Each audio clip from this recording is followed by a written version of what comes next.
worries about getting money. I have never seen a good idea with an entrepreneur on board that was not funded. That was not funded. I've never seen that example, and I've seen a lot of examples. This is an idea. It came out of somebody's lab, typically. It doesn't necessarily have to stay married to that person. This is just a bunch of fat cats wanting to get richer, okay? This is where it comes down to a person. This is really a big challenge for a new thing coming forward. All right, enough about that triangle. So let me describe the very interesting process that I went through when NanoSelect was being created. So there was a conversation along all of these edges. The entrepreneur and myself, of course, working on defining the company. How do we make a vision for this company that it could have a chance to go and be great and succeed, right? The entrepreneur and tech transfer negotiating the deal, invisible to me, negotiating the deal of how do I, what do I have to give to the university in terms of equity, in terms of downstream royalty agreements and all these things. If it's on the pharmaceuticals area, you're probably going to have milestone payments and stuff like that. But in the device area that I was in, there was no milestone type of payment. It was really downstream royalties and equity, a fair amount of equity, non-voting equity for the university. And then all of a sudden, tech transfer calls me, okay, and says, this entrepreneur is asking for everything. One of the things that we learned in our institute, the first model of our institute was a company comes in and joins as a member. If you pay a membership, you get first right of negotiation on the intellectual property that comes out of the institute. We realized after year one that was a disaster, because what we had done is prevented any small company from being spun out. Because no risk capital is going to agree to a situation in which they might be competing against GlaxoSmithKline for the follow-on IP coming out of a laboratory that is essential for this company to go forward and survive. So we changed it to be, once something was going forward, then that company had the right of refusal on intellectual property coming out of that laboratory. The issue was, the entrepreneur was saying, I want rights to all future IP coming out of the Luzzi laboratory. Okay? That was brilliant. Brilliant. Think of that options curve. What was that entrepreneur doing? Right? No additional dollars. You know the equity is going to be basically the same. That's really defining. So for no additional skin in the game, a whole bunch of things that provide options for the company going forward. Even, for example, to sell the IP to another company as an option. All right. So brilliant by the entrepreneur. So tech transfer calls me and says, this guy, who by the way, by that time is one of my best friends. This guy is asking for everything for your laboratory, but they don't have the expertise to know really what this company needs.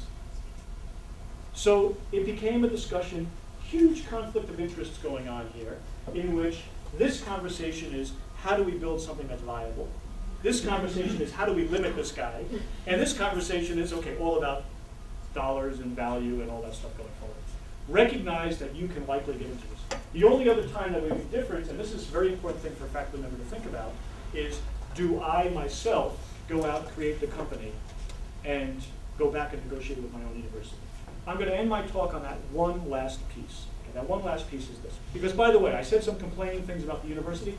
Oh, the first thing the university screwed up, never told you, did I?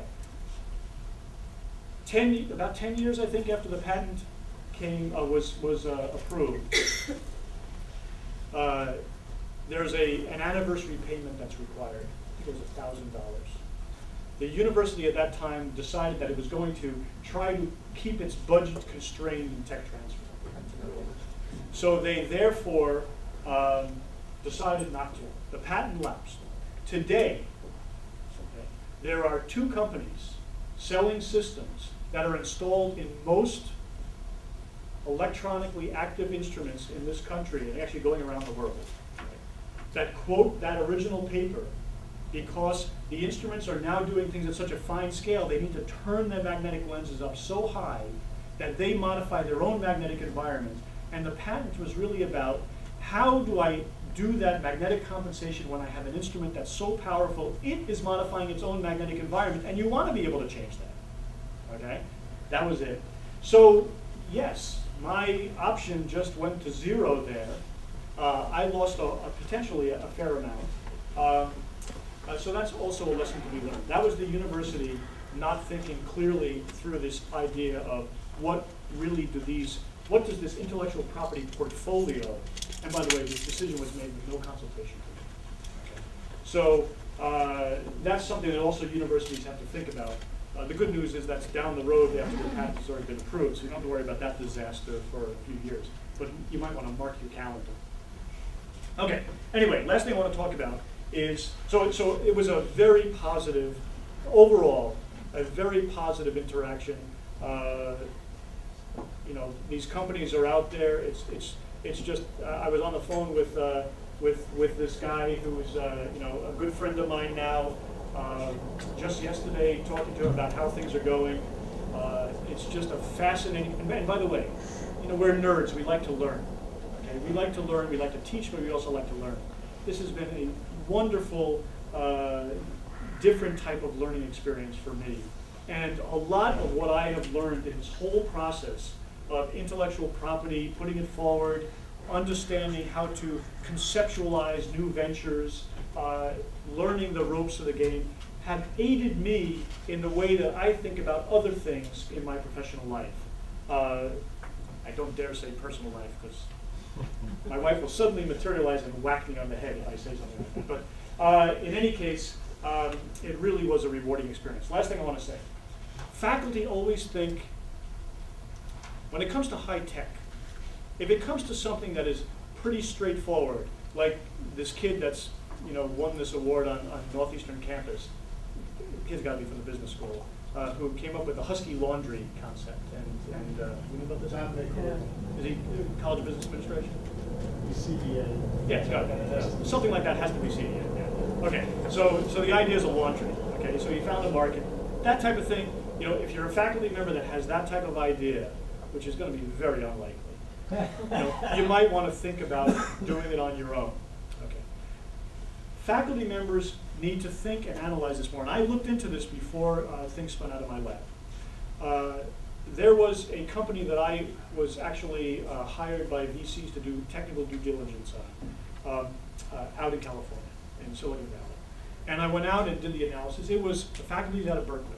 And they had decided to go out. So they went, you know, that options thing, that dotted line, the initial cost, their initial cost was, they were the proud owners of, I don't know what the hell it was, 1 million shares in this company, and they had paid the cost of incorporation, okay? So that was their option price, okay? The cost of incorporation. And then their goal was, we're gonna build this company on our own, we own it. So we followed their percentage ownership. Now this is a high-tech company, okay? So which is gonna be more likely for us. A high-tech company like NanoSelect Sensors that requires an investment of significant capital in order to get to the point where you have a product. And looking at where they are ending up in terms of control of that company, seats on the board, for example. There was 2 faculty. First investment round, they were down to 1 seat on the board. Okay? They are now off the board. Right? They are clearly very minor ownership fraction of that company. So when you think about that, look carefully, because a lot of faculty make have the opinion that, oh, if I go to bed, if I get in bed with an entrepreneur, my slice is going to be very small. If I do it on my own, my chances to capture all the upside, or capture, you know, a huge amount of the upside. And for the high-tech area, it's worth looking very seriously at somebody who, you know, deciding very carefully whether you want to be a 3A or a 3B, because it turns out when you need a lot of capital, you're not going to end up with a whole lot. You'll probably end up with a little bit more than if you got in partnership with an entrepreneur, and that I think is appropriate because that entrepreneur is there taking a lot of the risk. You're still maintaining your faculty position. You're probably working as a consultant or a chief scientific advisor, which I am for NanoSelect Sensors, and you are not devoting this enormous amount of time, this enormous amount of it. These faculty went out and they sold the investment community, and they were successful, and they did it. It took an enormous amount of time.